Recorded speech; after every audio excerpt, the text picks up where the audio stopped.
pagi jemaat sekalian. Senang sekali kita dapat berkumpul kembali bersama-sama dengan keluarga kita untuk beribadah, mendengarkan firman Tuhan, memuji Tuhan, serta meninggikan nama Tuhan. Mari kita siapkan hati kita bersatu sejenak.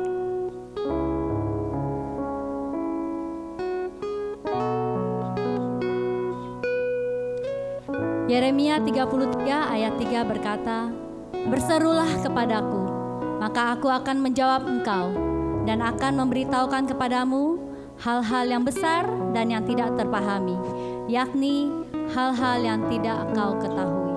Demikian firman Tuhan.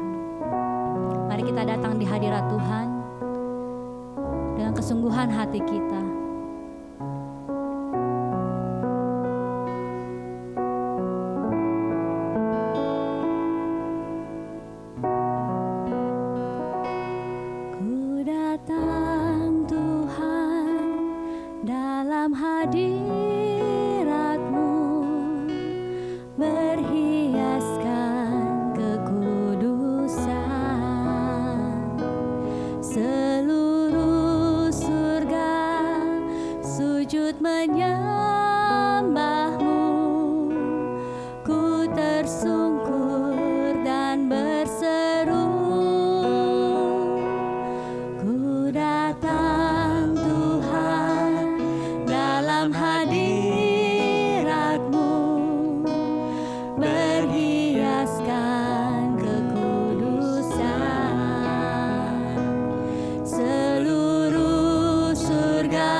Surga bumi menyembah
surga bumi menyembahmu,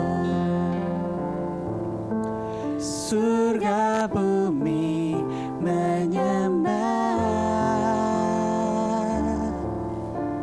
surga bumi menyembah.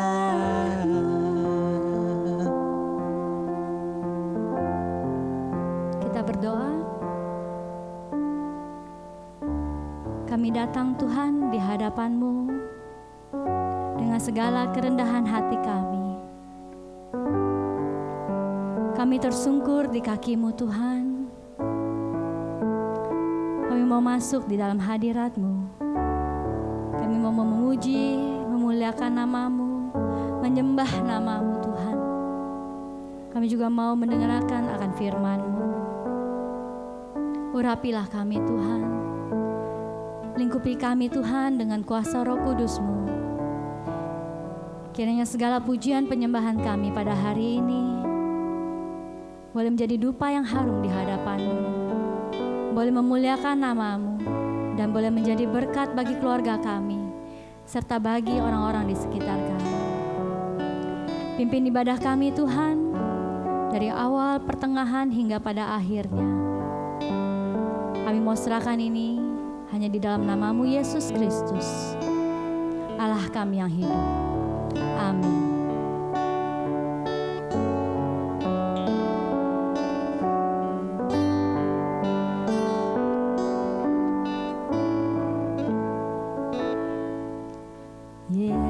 Yesus, kemuliaan-Mu pulihkan hatiku. Yesus, kemuliaan-Mu berkati hidupku. Yesus, kemuliaan-Mu.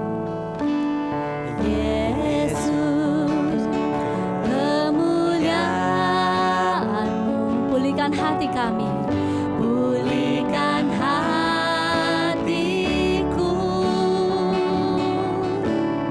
Yesus, kemuliaan-Mu berkati kami Tuhan, berkati hidupku.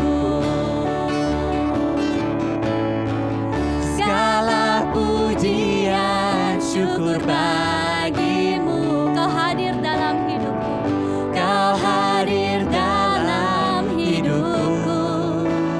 Kini ku datang sujud di hadapan-Mu, memuji-Mu, menyembah-Mu. Yesus, ku menyembah-Mu. Sekali lagi kita nyanyikan Yesus, kemuliaan-Mu.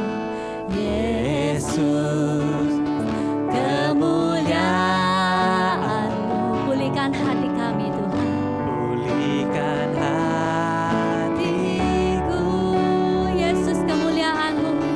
Yesus, kemuliaan-Mu berkati kami Tuhan, berkati hidupku. Segala pujian syukur hanya bagi-Mu.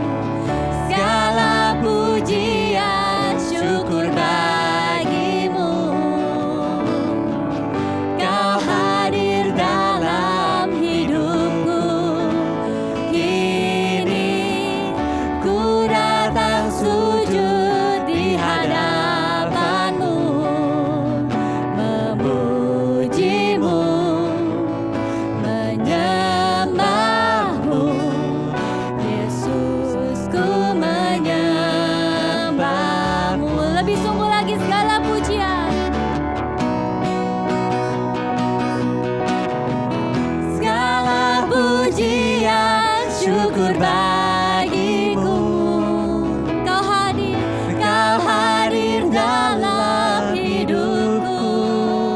Kini ku datang sujud di hadapan-Mu, memuji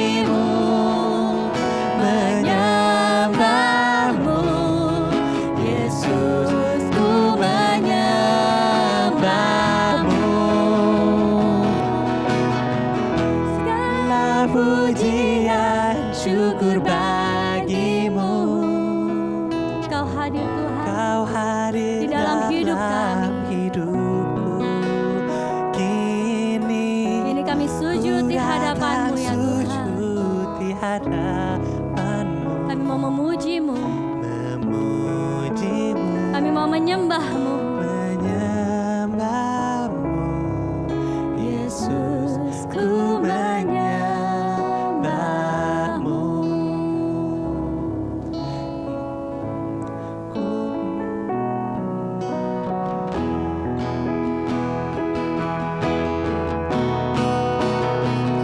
Kau Allah yang besar, ajaib dan mulia. Kau Yesus yang selalu membuatku terpesona. Segala pujian bagimu ya Tuhan. Hanya Kau yang layak ku agungkan. Kau Allah yang besar, Kau Allah yang besar, ajaib dan mulia. Kau Yesus yang selalu membuatku terpesona. Segala pujian bagimu ya Tuhan. Hanya Kau yang layak ku agungkan. Hanya Kau yang layak ku agungkan. Hanya Kau yang layak ku agungkan.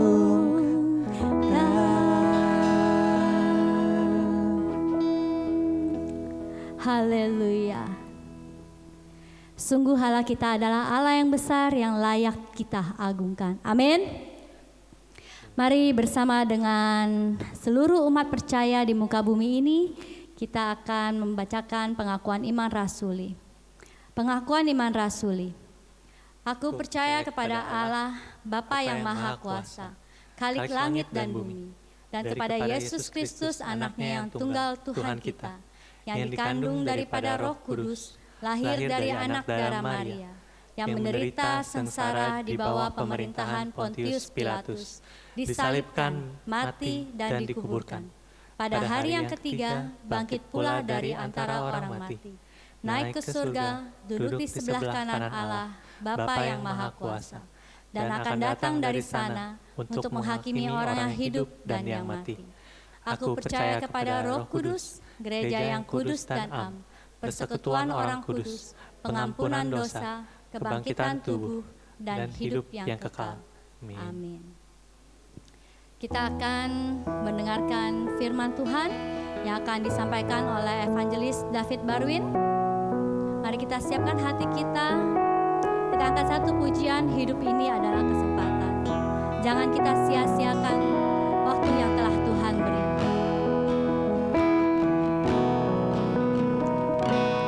Hidup ini adalah kesempatan. Hidup ini untuk melayani Tuhan. Jangan sia-siakan waktu yang Tuhan beri. Hidup ini harus jadi berkat.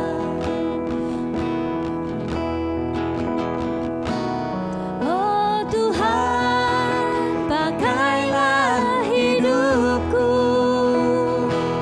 selagi aku masih kuat. Bila saatnya nanti ku tak berdaya lagi, hidup ini sudah jadi berkat. Sekali lagi kita katakan, hidup ini adalah kesempatan. Ini adalah kesempatan. Hidup ini untuk melayani Tuhan. Jangan sia-siakan waktu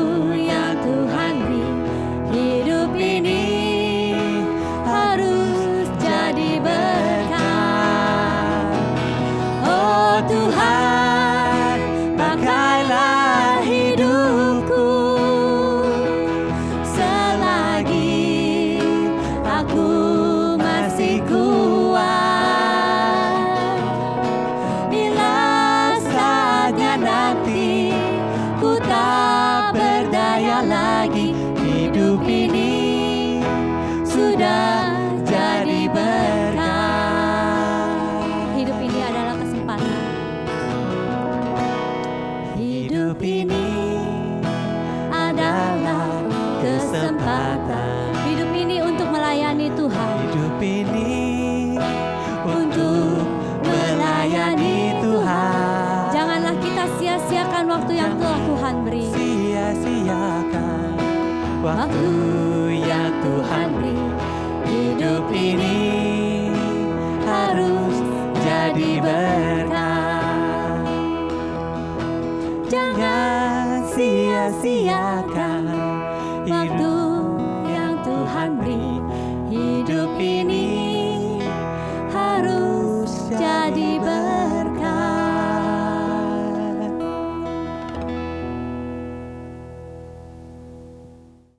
Shalom, selamat pagi Bapak-bapak, ibu-ibu yang saya hormati, saudara-saudari dalam Kristus Yesus, Shalom.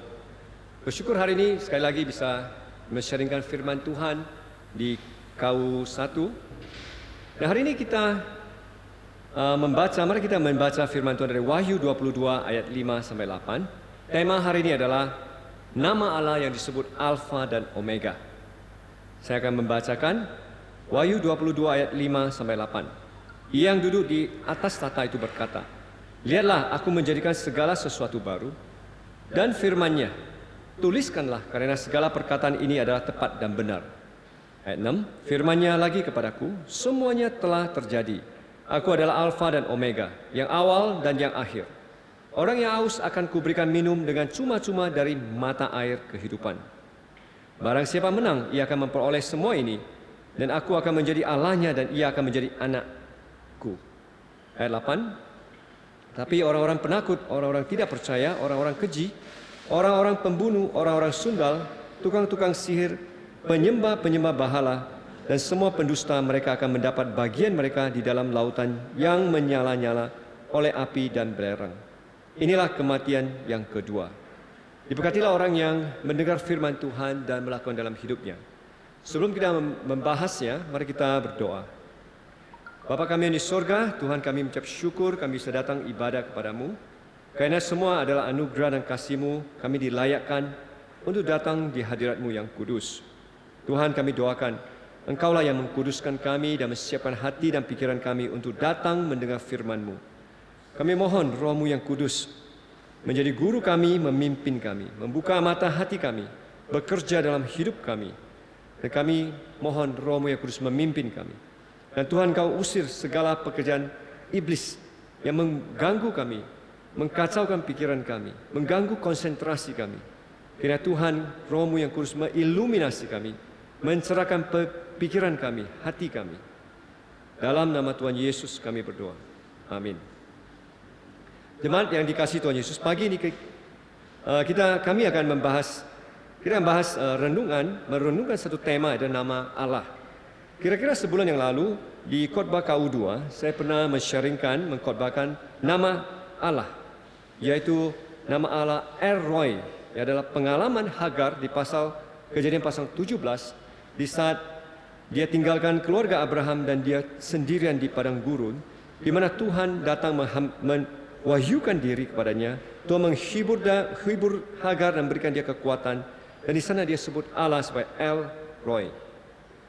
Namun pagi ini kita akan merenungkan satu tema yang lagi, nama Allah, yaitu Aku adalah Alfa dan Omega. Alfa dan Omega adalah huruf yang pertama dan akhir dalam alfabet Yunani. Ya, ini diberikan oleh gelar Yesus Kristus dan Tuhan di kitab Wahyu. Sepasang huruf ini banyak sekali digunakan dari simbol kekristenan. Kadang-kadang juga dipakai jadi satu gambar di kaca lukisan di gereja Alfa dan Omega, dan juga bisa ditemukan pada lukisan kuno yang ada di dinding yang tulis Alfa dan Omega. Dan juga pernah ditemukan arkeologi bahwa Alfa dan Omega juga diukir dipahat di batu, ya. Jadi kita bisa lihat ini adalah melambangkan Kristus Yesus, simbol Kristen kepada Yesus Kristus. Dia adalah Alfa dan Omega. Nah, Alfa Omega ini yang dicatat di buku Wahyu yang terakhir di Alkitab. Di pasal 1, khususnya di buku yang terakhir dalam Alkitab, yaitu Wahyu. Nah, Wahyu pasal pertama ayat 8, begini bunyinya, "Aku adalah Alfa dan Omega, firman Tuhan Allah yang ada, yang sudah ada dan akan ada, yang akan datang, yang maha kuasa. Jadi pasal 1 ayat 8 Wahyu, di sini mengatakan Yesus adalah Alfa dan Omega. Dia ada Allah yang ada, yang sudah ada dan yang akan datang, yang maha kuasa. Dan di buku yang terakhir di kitab Wahyu, pasal 22 ayat 13 juga menjelaskan, juga demikian bunyinya, Aku adalah Alfa dan Omega, yang pertama, yang kemudian, yang awal, dan yang akhir. Nah, kita bisa lihat adalah munculnya di pasal pertama dan akhir dari buku Wahyu tentu bukan satu kebetulan saja. J.K. Bale mengatakan ini menunjukkan bahwa mulainya satu sejarah dunia sampai akhir sejarah dunia itu dikendalikan Allah yang di atas tata. Jadi buku Wahyu menjelaskan gimana sejarah dunia ini akan akhir. Gimana Yesus sebagai pemenang. Dan tentu hari ini kalau kita baca buku Wahyu, kadang-kadang kita merasa pusing karena buku ini adalah nubuatan apokaliptik. Nah, banyak kali di buku Wahyu berisi penglihatan, lambang, tanda, bilangan, hal-hal berkaitan dengan pengajaran Tuhan kepada bangsa Yahudi. Contoh di dalam ada lampu dian, ada 144.000 tua-tua memuji Tuhan. Itu ada lambang bilangan dan juga ada binatang-binatang buas, dan ada naga, ada kuda yang bermacam warna, dan meterai dan lain-lain. Nah, sering sekali kita pikir buku Wahyu itu sulit dimengerti, ya. Nah, dalam pengalaman seorang hamba Tuhan, Wayne Poitras, dia menulis komentari The Return of the King, yaitu adalah tentang buku Wahyu.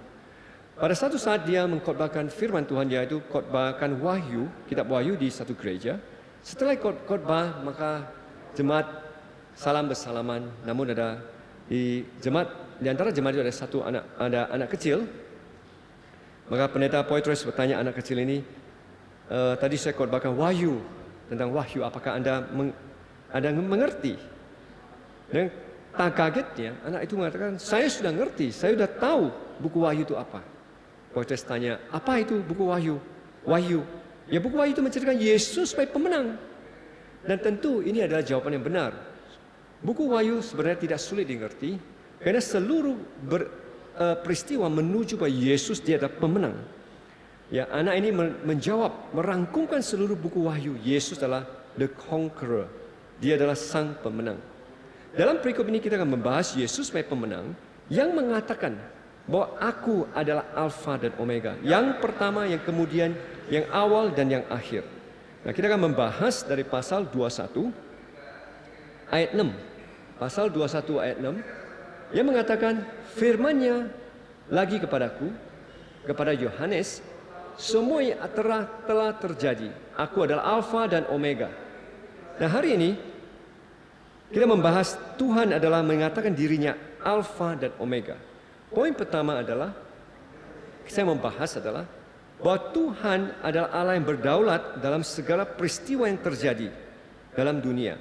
Hal yang sudah terjadi, yang belum terjadi maupun yang akan terjadi. Tuhan dia berdaulat, dia berkuasa, dia duduk di atas tata. Maka Tuhan disebut Alfa, awal dari segala hal, Omega adalah akhir dari segala hal. Jadi Tuhan bertata di antara waktu manusia yang lahir sampai mati, sejarah dunia dari awal sampai akhir, seluruh ciptaan dari awal sampai akhir. Dialah Allah yang kekal melampaui waktu. Segala peristiwa tidak luput dari tangan Tuhan. Jikalau Tuhan dia adalah yang bertata maupun dia berdaulat atas waktu dan hidup manusia, maka tidak ada hal di dunia ini yang terjadi kebetulan dan tiba-tiba tanpa rencana dari Allah. Kitab Ayub 42 ayat 2 mengatakan, aku tahu bahwa engkau sanggup melakukan segala sesuatu dan tidak ada rencanamu yang gagal. Di Yesaya juga mengatakan demikian. Di Yesaya, poin kedua adalah Yesaya menjelaskan bahwa karena Tuhan adalah Alfa dan Omega, maka tidak ada yang bisa bersaing dengan Tuhan. Tuhan dia adalah yang pertama dan terakhir. Di Yesaya pasal 44 ayat 6 mengatakan, beginilah firman Tuhan, Raja Israel penebusnya, Tuhan semesta alam, akulah yang pertama, aku yang terakhir. Selain aku tidak ada Tuhan. Dengan kata lain, segala sesuatu berasal dari Tuhan dan tidak ada yang lebih lama dari Tuhan. Oleh karena itu, Tuhan tidak memiliki pesaing terakhir. Selain aku, tidak ada Tuhan. Tuhan memiliki kata pertama dan kata terakhir dalam sejarah. Semua upaya yang lain untuk mendapatkan kata akhir akan gagal. Seperti tembingkar, benda yang buat dari tanah liat, tidak memiliki permulaan selain daripada tukang pembingkar, tukang tanah liat yang membentuknya. Pada akhirnya semua memenuhi tujuan tukang tanah liat, tukang pembingkar. Jalannya sejarah di dunia ini, hidup kamu dan saya ada dalam rencana Tuhan. Kita lahir di mana, di kota mana, negara mana, kapan tahunnya, kapan tanggalnya, kapan jamnya, menitnya, detiknya. Semua ada dalam kendali Tuhan. Dia yang mengatur. Dia yang mengatur. Kita lahir dari bayi, sampai remaja, sampai pemuda, sampai kawin, sampai beranak, sampai menjadi kakek. Dan kemudian kita tua dan sakit sampai mati. Semua ditentukan, dikendalikan oleh Tuhan. Tidak ada yang lolos dari mata Tuhan dan tangan Tuhan. Seperti John Frame mengatakan, seorang teolog John Frame mengatakan, kedaulatan Tuhan termasuk otoritas Tuhan, pengkendalian Tuhan dan hadiran Tuhan.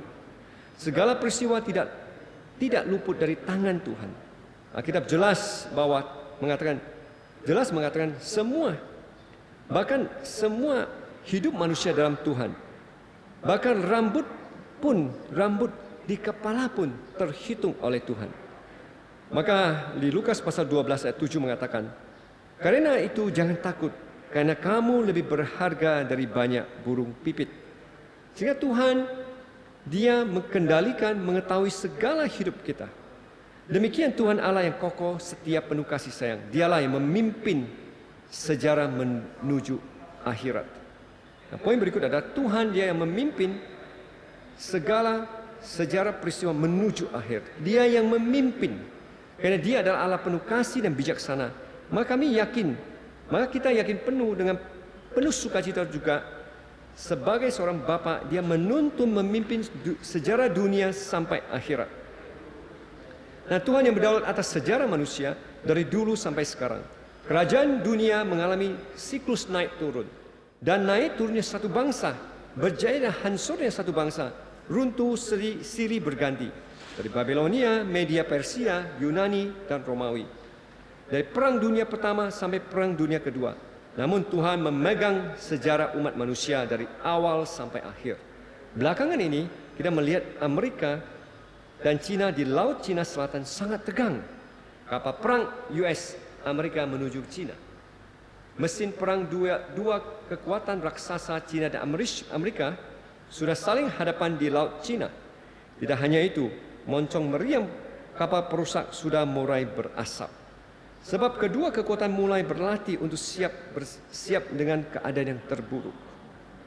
Ini adalah kekuatan Angkatan Laut Cina dan Amerika di Laut Cina Selatan. Namun kita lihat apakah mungkin terjadi peperangan di Laut Cina? Karena negara Jepang tidak seperti biasanya menantang klaim Beijing atas Laut Cina Selatan. Pihak negeri Jepang mengkencam tindakan ekspansi militer Tiongkok di Laut Cina Selatan dengan dua opsi: meminta Beijing menghentikan ekspansi atau beresiko mendapat bayaran mahal.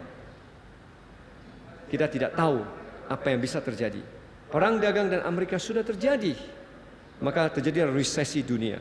Dan juga kita tidak tahu apakah perang dingin atau perang militer antara US dan Tiongkok bisa sungguh terjadi. Dan kita tidak tahu kapan akhirnya peperangan dagang antara Amerika dan Cina. Apakah dengan nanti pemilihan presiden baru Amerika sungguh akan terjadi perubahan di peta politik? Kita tidak tahu. Namun satu hal kita tahu, Tuhan yang memimpin sejarah ini kepada akhirat. Tuhan yang memimpin sejarah manusia menuju satu titik, yaitu titik akhir, omega point.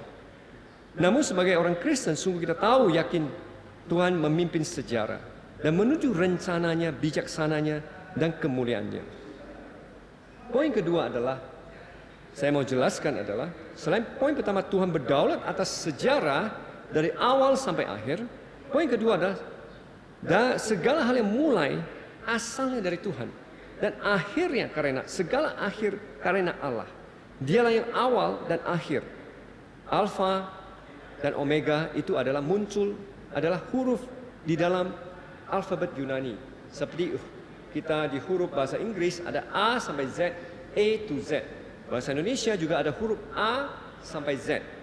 Nah, ini Allah mengatakan saya adalah alfa, yaitu A, saya juga adalah Z. Nah, namun ini bukan saja, ini Allah mewahyukan diri dia. Dia adalah alfa, dia adalah omega. Seperti bahasa Indonesia, saya adalah A, saya adalah Z. Mengatakan seluruh peristiwa dalam dunia dari awal sampai akhir itu ada di tangan Tuhan.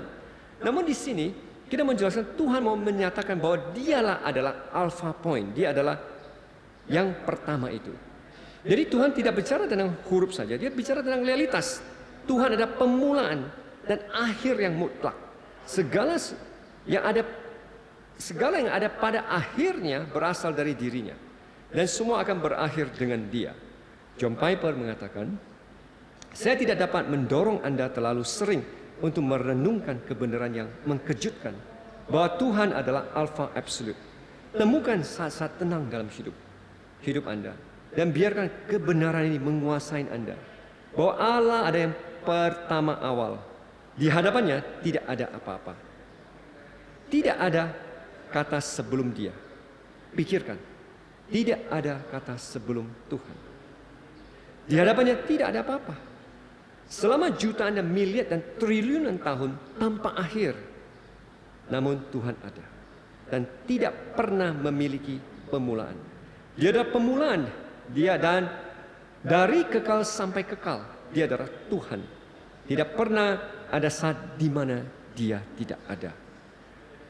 Saudara-saudara yang kukasihi dalam Yesus Kristus, di saat pandemik ini, ilmuwan yang meneliti tentang virus, mereka perlu tahu awal, yaitu akar daripada virus corona ini. Dengan mengetahui awal, maka mereka bisa pahami dan bisa mencari solusi lebih cepat. Ilmuwan di bidang kosmologi mencari terus kapan dunia ini dijadikan, kapan the Big Bang jadi, berapa miliar tahun dunia dijadikan. Dan mereka kemudian bisa, kenapa mereka mau tahu awal? Karena demikian tahu awal mereka bisa hitung, bisa prediksi kira-kira dunia ini kapan berakhir.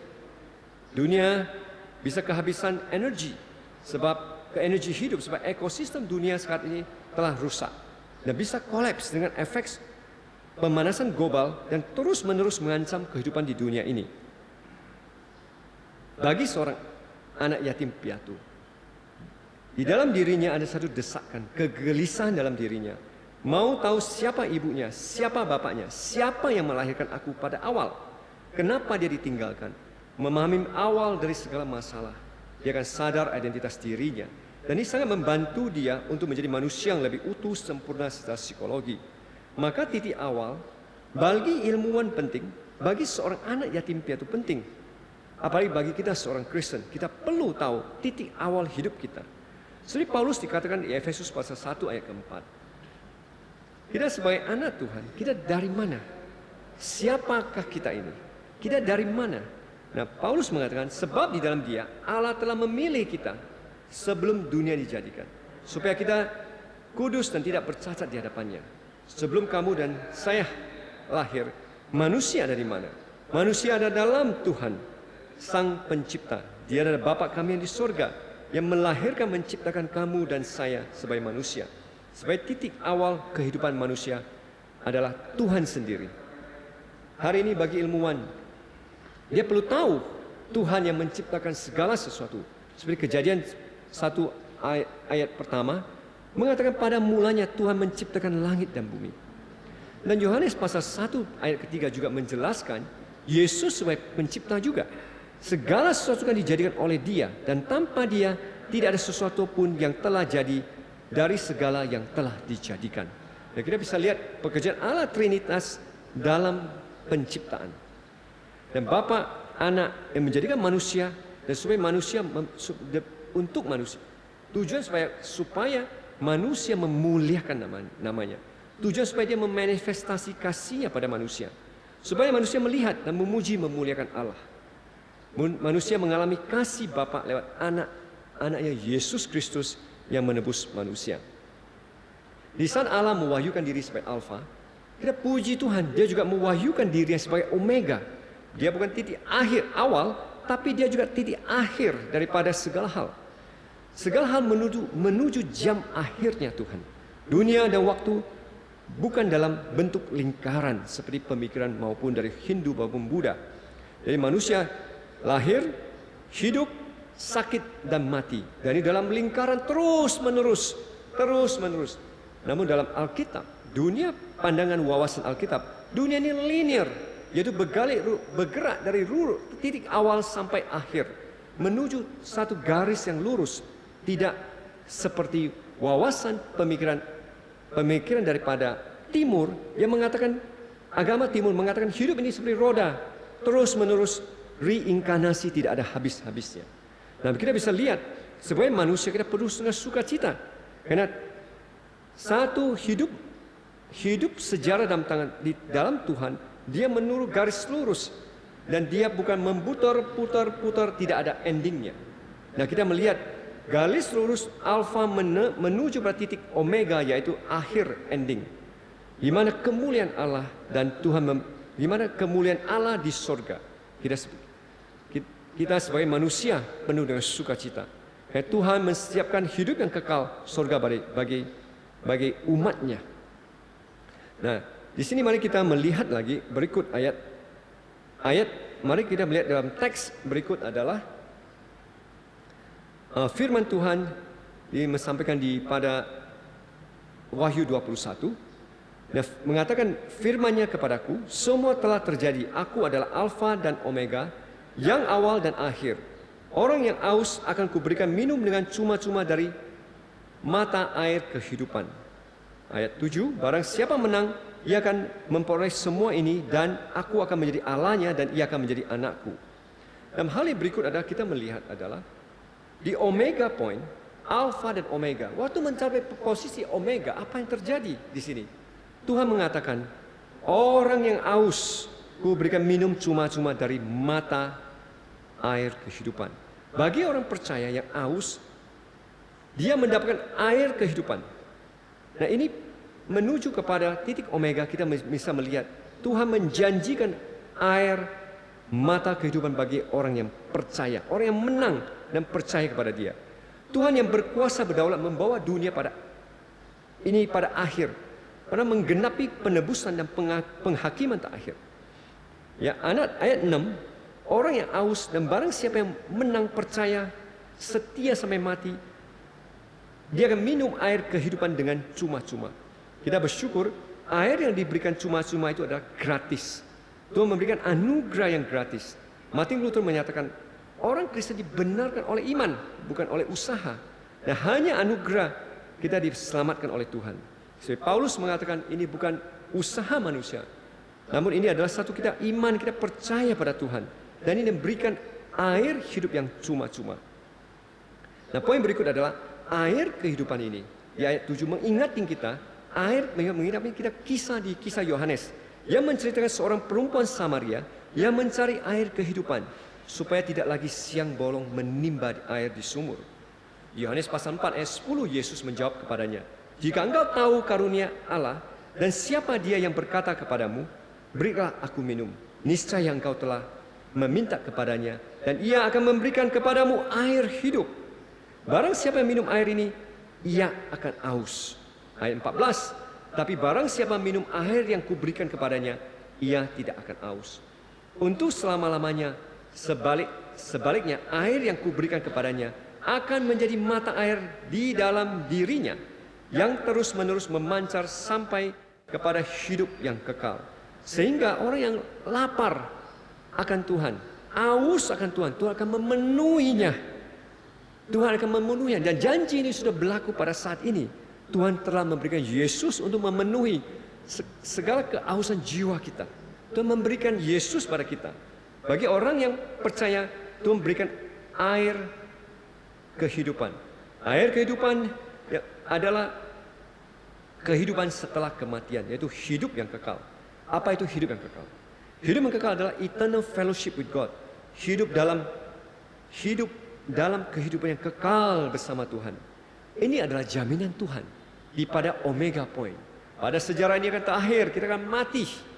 Namun Tuhan menjanjikan air kehidupan.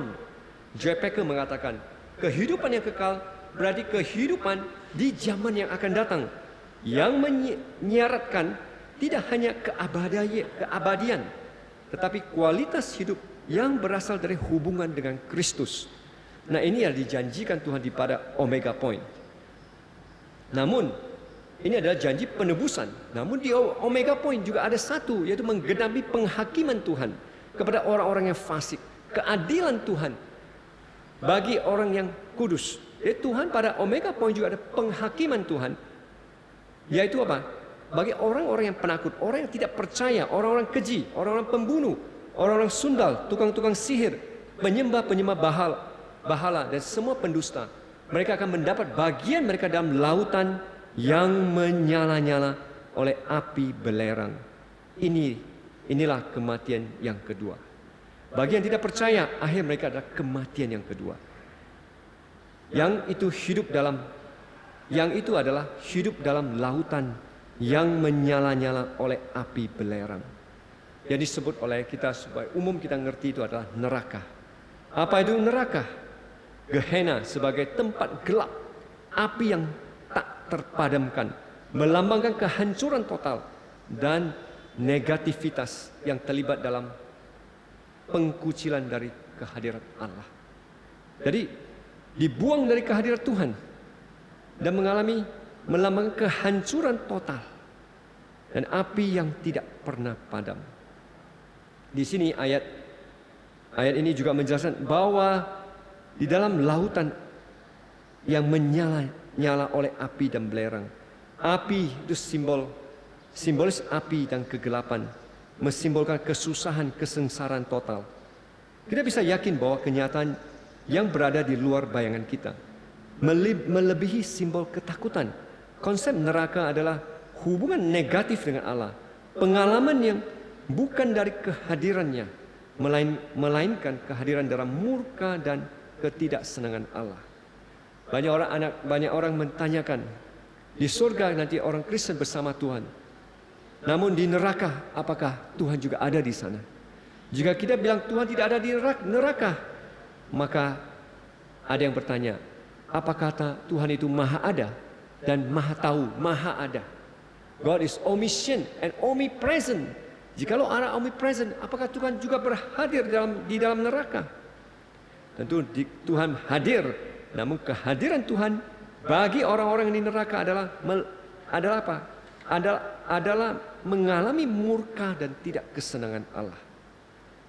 Alkitab juga menjelaskan orang yang memilih, orang fasik, orang jahat yang memilih neraka mereka memilih neraka atas pilihan mereka sendiri.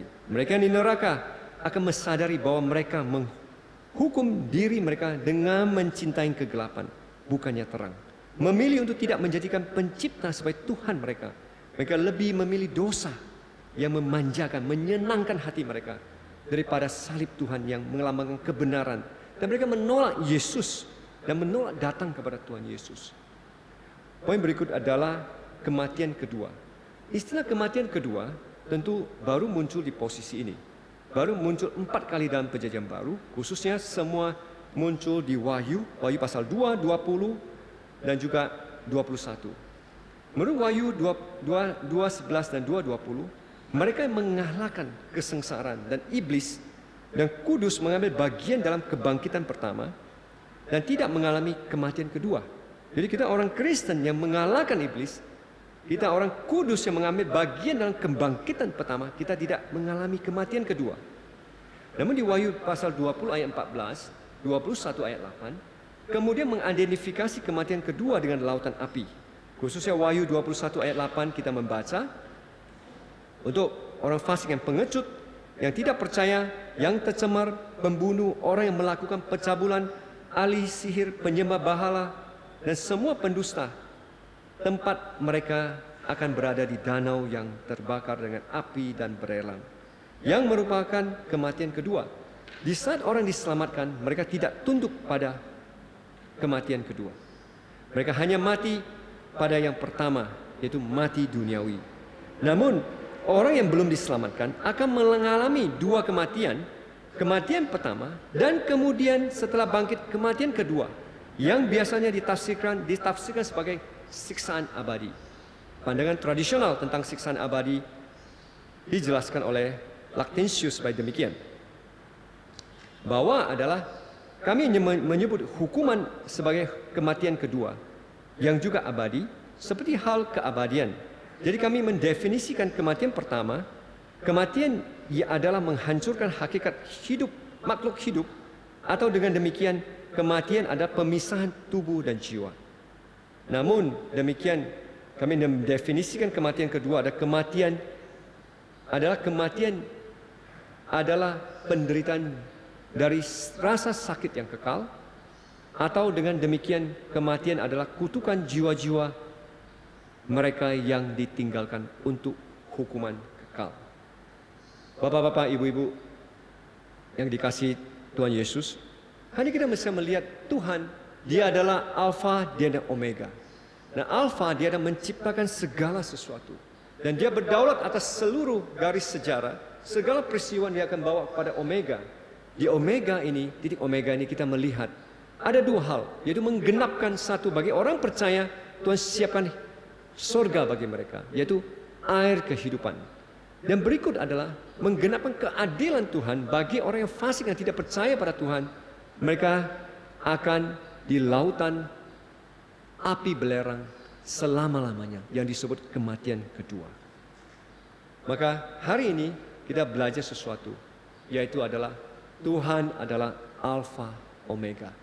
Dia yang memegang, mengendalikan segala peristiwa dan sejarah dan hidup kamu dan saya. Dan waktu Tuhan berada pada posisi garis lurus yang menuju terus pada rencana Tuhan dan sampai titik akhir. Sehingga hidup ini kita di dunia hanya satu kali saja dan tidak akan terulang. Nah, apa yang kita lakukan di dunia ini ada konsekuensi abadi. There's eternal consequence of what we do today. Apa yang kita lakukan ada konsekuensinya. Maka tindakan rencana kita, hidup kita ada kaitan dengan Tuhan. Maka Rasul Paulus di Efesus pasal 5 menasihatin kita seperti berikut. Karena itu perhatikanlah sesama. Bagaimana kamu hidup? Janganlah seperti orang bebal, tetapi seperti orang arif. Dan pergunakan waktu yang ada, karena hari-hari ini adalah jahat. Sebab itu janganlah kamu bodoh, tetapi usahakan supaya kamu mengerti kehendak Tuhan. Bapak-bapak, ibu-ibu yang dikasihi Tuhan Yesus, hidup ini hanya sekali saja. Dari Alfa sampai Omega. Mari kita mempergunakan waktu ini dengan bijaksana, seperti Paulus mengatakan, seperti orang arif. Dan hari-hari ini hari yang jahat. Mari kita pergunakan waktu kita untuk Tuhan dan mencari kehendak Tuhan. Tuhan adalah Alfa, Dia adalah Omega. Dia adalah awal mulanya sejarah, awal mulanya penciptaan, awal mulanya hidup kamu dan saya, dan akan menuju pada titik akhir, yaitu Omega. Dalam gendang waktu ini kita hidup hanya satu kali. Apa yang kita berbuat untuk Tuhan? Mari kita merenungkan. Poin kedua adalah bagi orang yang percaya, bagi orang yang percaya pada Tuhan, masa datang semua orang akan menghadapi ketuaan. Masa tua kita akan menghadapi, dan kemudian kematian akan datang. Tapi kita yakin di hadapan Tuhan ada hidup yang kekal. Kita yakin hidup yang kekal bersama Tuhan. Seperti tadi kita sudah membaca firman Tuhan. Di titik Omega, Tuhan akan menggenapi janjinya pada umatnya. Bagi siapa yang percaya pada Dia, Dia akan memberikan air kehidupan. Dan berikut juga tentu bagi orang yang tidak percaya Tuhan, belum mendengar firman Tuhan, itu ada kewajiban kita sebagai orang Kristen, kita mengkabarkan firman Tuhan, mengkabarkan Injil Tuhan sebelum terlambat. Sebelum terlambat. Sebab orang yang fasik tidak percaya, kita tahu akhir Omega poin mereka. Mereka akan dibuang ke dalam laut belelang dan penuh api, yaitu kematian yang kedua. Kematian yang kedua adalah mengalami siksaan abadi. Ya, siksaan abadi yang dalam murka Tuhan terus menerus dan tidak ada habisnya dari kekal sampai kekekalan. Saya ini mengingatkan kita, firman Tuhan hari mengingatkan kita bahwa kita hidup di dunia ini. Tuhan yang memimpin sejarah dari awal sampai akhir. Tidak ada pekerjaan yang sia-sia di dunia ini. Maka sebagai orang Kristen yang kita memahami siapa Tuhan, Dia adalah Alpha Omega.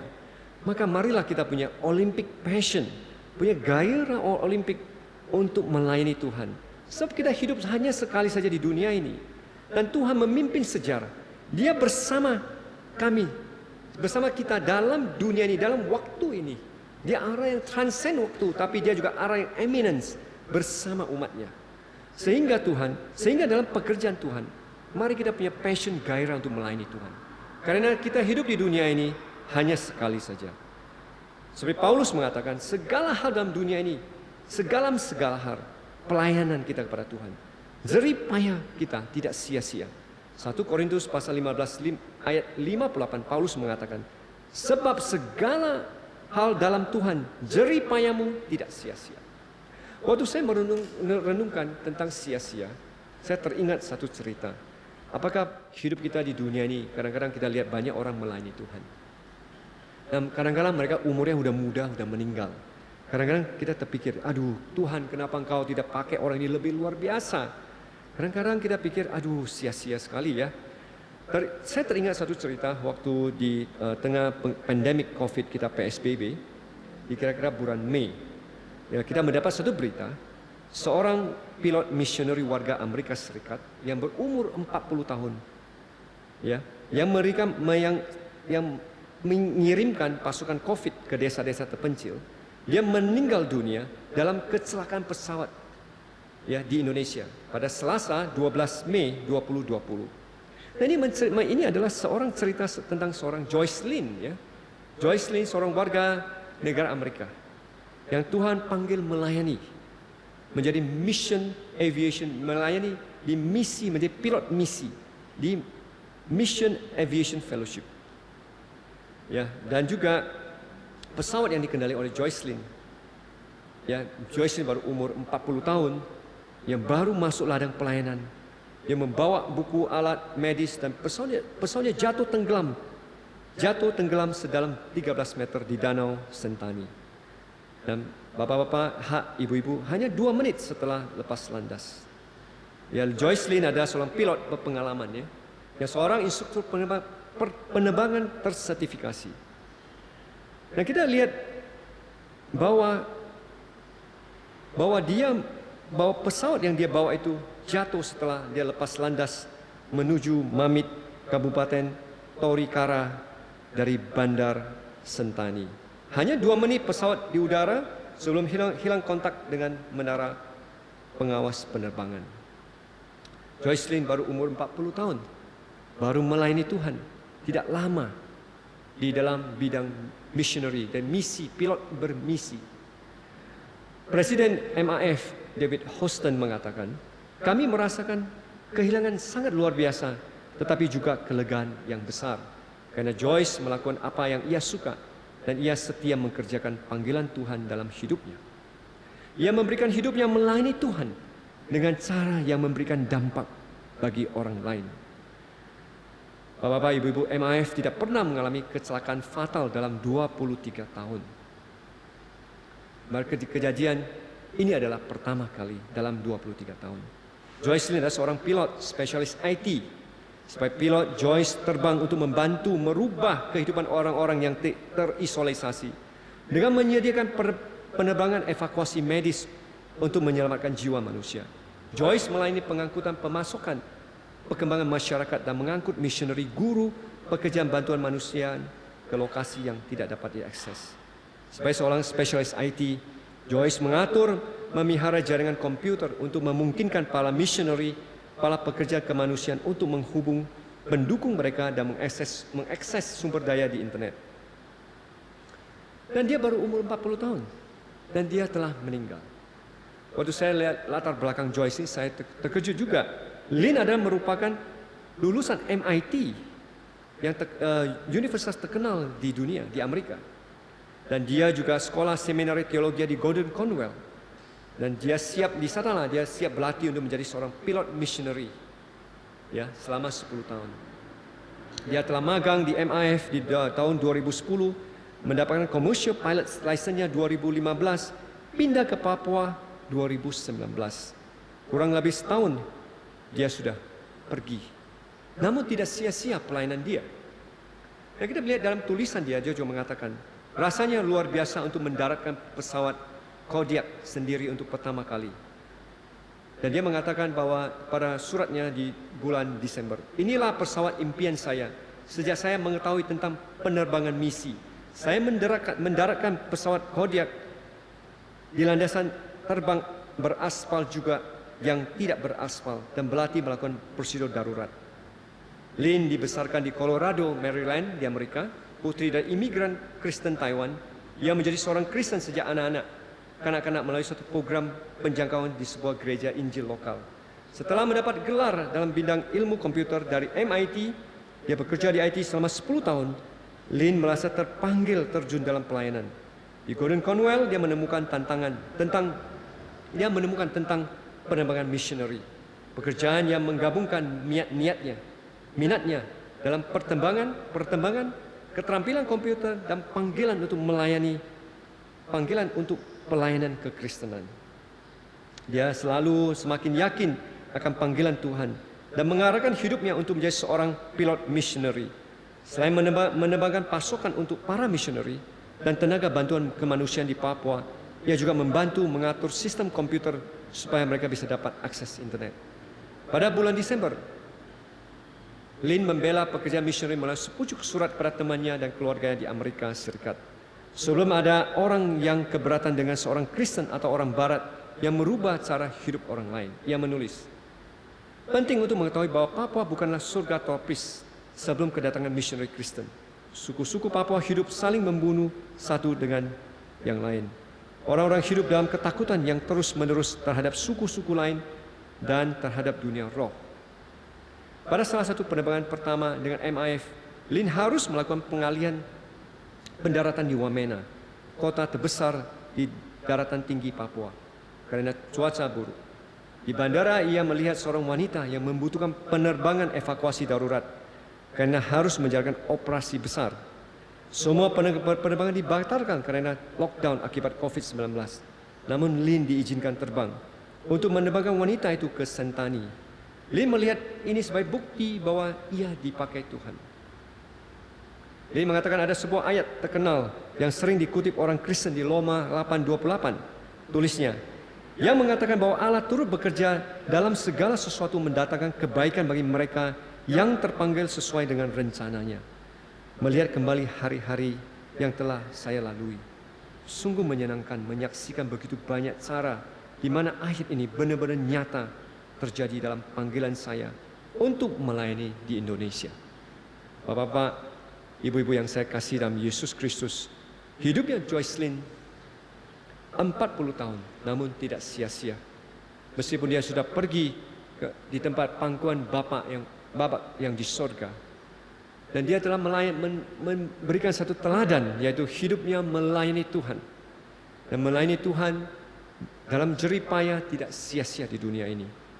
Hari ini firman Tuhan mengingatkan sekali lagi bahwa Tuhan adalah Alfa dan Omega. Dia yang berdaulat atas seluruh waktu kami maupun hidup kita di dunia ini. Dari awal penciptaan sampai akhir penciptaan. Dan seluruh Tuhan berdaulat. Tuhan yang memimpin. Tidak ada pun satu pelayanan kita di dunia ini sia-sia. Seperti Joyce Lin, meskipun dia umur 40, namun tidak sia-sia pelayanan dia. Dan hidupnya telah memberikan impact bagi orang Papua. Hidupnya memberikan satu kesaksian yang luar biasa bagi semua orang Kristen. Melihat dia mau meninggalkan hidup yang senang, hidup yang mewah, hidup yang santai di Amerika, menuju kepada satu daerah di Papua yang sulit untuk melayani Tuhan. Sebab segala hal yang kita lakukan untuk Tuhan tidak sia-sia. Mari kita berdoa. Bapa, kami ucap syukur karena anugerah-Mu dalam hidup kami. Kami ucap syukur Tuhan, segala hal yang kami lakukan untuk Engkau tidak sia-sia. Dan Tuhan, Engkau memberikan banyak saksi-Mu di dunia ini, mengingatkan kami, hidup ini hanya sekali saja. Hidup ini kita harus memenuhi, menjalankan panggilan Tuhan dalam hidup kami. Ya Tuhan, Kau memimpin kami. Berikan kami Tuhan, bukakan hati dan pikiran kami. Tuhan, sehingga kami Tuhan, kami tahu nama-Mu, gelar-Mu. Engkau adalah Allah yang Alfa itu, yang mula itu. Dan Tuhan, Kau juga Allah adalah Omega. Allah, Engkau memimpin segala sejarah hidup manusia pada akhir. Dan Tuhan, kami ucap syukur di akhir kami dijanjikan hidup yang kekal, air yang kehidupan. Dan Tuhan, kami ucap syukur untuk itu. Dan Tuhan, kami juga tahu bahwa keadilan Engkau menggenapkan penghakiman pada orang fasik dan mendatangkan keadilan bagi mereka, yaitu mereka akan di lautan api belerang, yaitu kematian yang kedua. Ya Tuhan, Kau tolong kami di hidup ini. Kami memakai waktu kami. Kami juga memakai kesempatan mengkabarkan Injil pada saudara-saudara kami yang belum mendengar firman Tuhan. Berita kebaikan daripada Tuhan. Ya Tuhan, tolong kami. Kobarkan hati kami untuk kabarkan Injil-Mu. Kobarkan hati kami meyakin bahwa Tuhan, Engkau Allah yang Omega.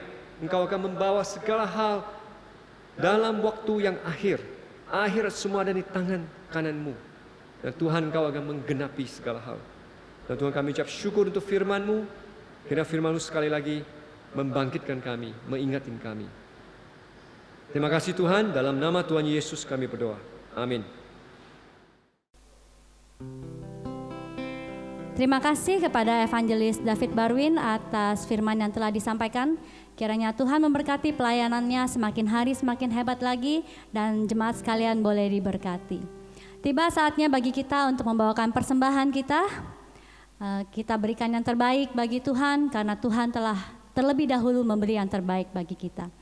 Di dalam Filipi 4 ayat 6 dikatakan, janganlah hendaknya kamu khawatir tentang apapun juga, tetapi nyatakanlah dalam segala hal keinginanmu kepada Allah dalam doa dan permohonan dengan ucapan syukur. Persembahan dapat ditransfer ke rekening yang tertera pada layar Anda atau dengan scan barcode pada layar Anda. Kita angkat pujian, berkat Tuhan, mari hitunglah.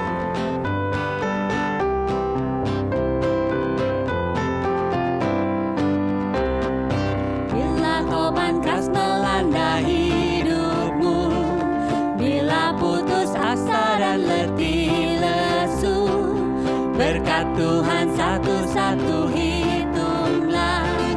Kau niscaya kagum oleh kasih-Nya.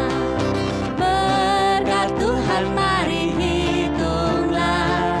Kau kan kagum oleh kasih-Nya. Berkat Tuhan mari hitunglah. Kau niscaya kagum oleh kasih-Nya. Adakah beban membuat kau penat?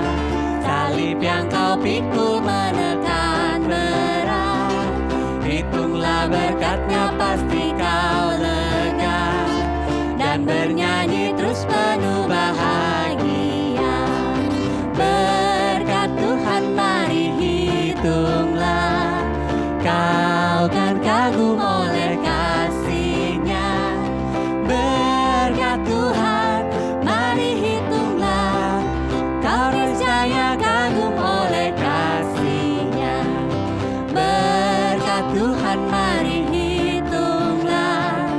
Kau kan kagum oleh kasih-Nya. Berkat Tuhan mari hitunglah. Kau niscaya kagum oleh kasih-Nya. Kita berdoa.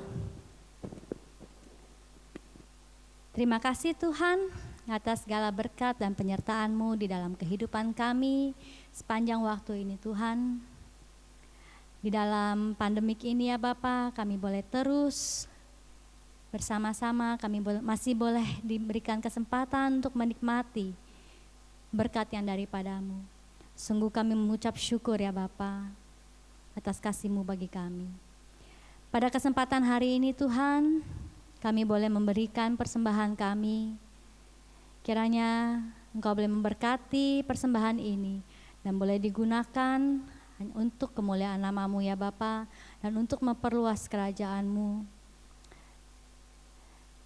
Tuhan, kami berdoa kiranya Engkau memberkati setiap kami, keluarga kami, kesehatan kami, baik yang studi, yang bekerja, ataupun yang berusaha. Kiranya Engkau boleh terus memberkati ya Bapa, sehingga setiap kami boleh juga dipakai untuk memberkati orang-orang di sekitar kami. Di dalam kesempatan ini ya Tuhan, kami berdoa membawakan doa-doa syafaat kami, pokok-pokok doa kami ya Tuhan, ke dalam tangan-Mu. Kiranya Engkau layakkan kami, sucikan dan kuduskan kami ya Tuhan, agar segala doa kami boleh didengar oleh Engkau. Tuhan,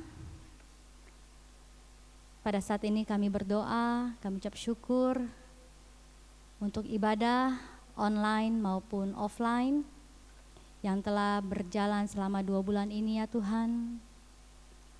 Kami bersyukur kami masih boleh melakukan ibadah di dalam gereja. Dan kiranya kami boleh terus melayani-Mu ya Tuhan. Dan kiranya setiap kami Tuhan boleh terus diberkati. Kami boleh terus menyembah Engkau, memuliakan nama-Mu ya Bapa. Kami juga berdoa Tuhan untuk majelis di dalam gereja Wesley ini. Kau berikan hikmat dan kebijaksanaan ya Tuhan, di dalam segala keputusan yang mereka ambil. Boleh untuk memajukan gereja ini, boleh untuk memuliakan nama-Mu saja Tuhan. Kami juga berdoa untuk bangsa dan negara kami, Republik Indonesia, kepada Bapak Presiden, Bapak Jokowi beserta wakil dan jajaran menterinya ya Tuhan. Kiranya Engkau memberikan hikmat dan bijaksana kepada mereka ya Bapa. Kiranya segala keputusan kebijakan yang mereka ambil boleh untuk memakmurkan bangsa dan negara kami, untuk boleh mensejahterakan rakyat negara Indonesia ini ya Tuhan. Kami juga berdoa untuk konta yang akan diadakan pada bulan September nanti.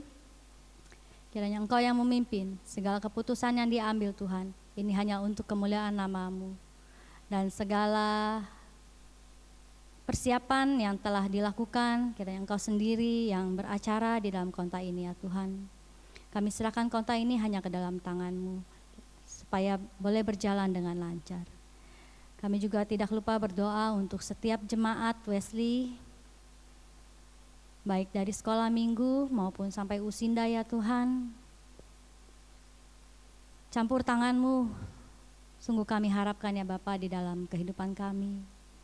Kiranya Engkau boleh terus menjamah, terus memberkati. Bagi setiap mereka yang lemah tubuh, Engkau kuatkan.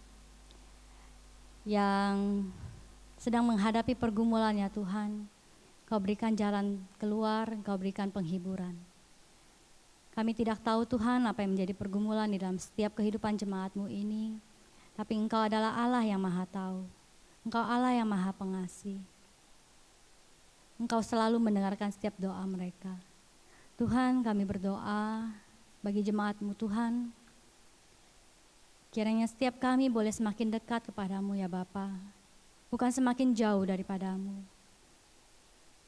Selama pandemik ini ya Bapa, kami boleh terus diam di rumah. Kiranya kami boleh memanfaatkan waktu kami untuk terus belajar lebih dekat lagi pada-Mu ya Bapa. Kami bukan bersungut-sungut ya Bapa, tapi kami boleh terus membuka mata hati dan pikiran kami hanya tertuju pada-Mu. Kami juga berdoa Tuhan untuk keluarga pasangan Brema dan Lia yang sedang menantikan kelahiran bayi mereka. Kiranya Engkau menjamah mereka. Bayi dan ibu boleh dalam keadaan sehat. Kami juga berdoa untuk Jeva yang akan menjadi seorang kakak.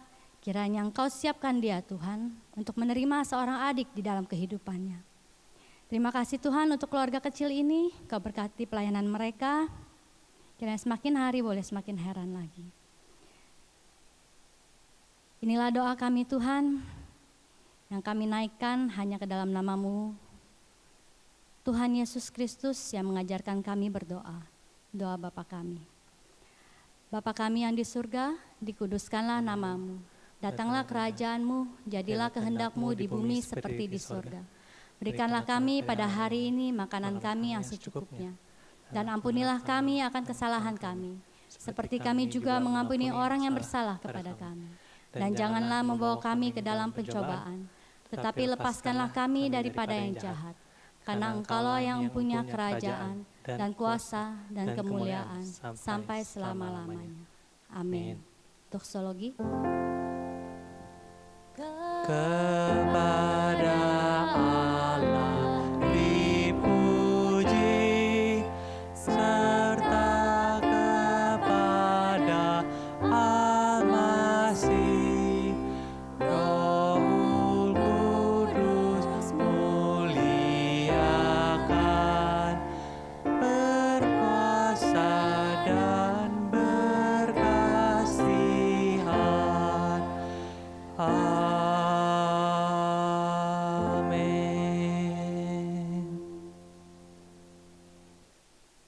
Berkat akan disampaikan oleh hambanya. Jemaat yang dikasihi Tuhan, terimalah berkat yang datangnya hanya dari Tuhan. Tuhan memberkati kita dan melindungi kita. Tuhan menyinari kita dengan wajahnya dan memberi kita kasih karunia. Tuhan menghadapkan wajahnya kepada kita dan memberi kita damai sejahtera. Amin.